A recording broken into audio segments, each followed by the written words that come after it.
Bonjour à tous, c'est Manu de Frandroid et j'ai eu l'occasion d'essayer au Mobile World Congress un curieux appareil, le Xperia Touch. Alors le Xperia Touch, qu'est-ce que c'est?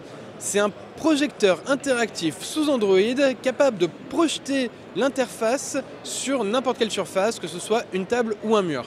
Alors sur une table, on a une surface d'à peu près 23 pouces qui est totalement interactive, qui est tactile sur votre table et qui est surtout étonnamment très réactive. C'est-à-dire que vous pouvez jouer, on a essayé plusieurs jeux, on a essayé Fruit Ninja, on a essayé un petit jeu de foot, on a essayé aussi diverses applications même, comme du piano ou Google Maps. On a vraiment l'impression de naviguer, ou presque, comme sur une tablette. C'est vraiment très fluide et c'est assez impressionnant dans le système. Il est également possible de projeter cette interface non plus sur la table devant le projecteur, mais sur un mur derrière ce projecteur et d'interagir avec l'image non plus en la touchant, mais grâce à la caméra, un petit peu comme le ferait le Kinect de la Xbox par exemple.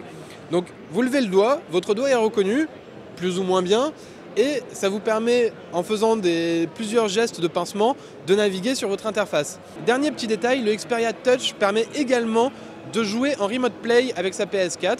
Donc plus besoin de télé, vous avez juste besoin de votre PS4 allumée, branché sur le Wi-Fi commun de la maison, et avec votre Xperia Touch, votre manette DualShock 4, vous pouvez jouer directement en projetant l'image sur un mur. En plus de ça, il est possible de connecter son smartphone pour pouvoir envoyer des images directement sur le rétroprojecteur, et une fonction Miracast est à l'étude afin de pouvoir caster le contenu de votre téléphone directement sur ce projecteur.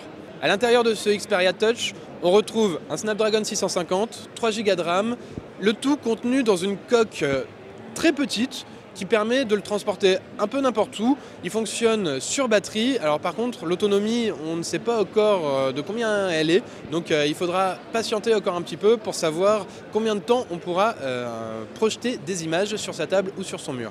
Donc ce petit projecteur est plutôt étonnant et regorge de possibilités. Par contre, il y a deux contraintes. La première, c'est qu'il faudra attendre puisqu'il ne sera pas disponible avant ce printemps.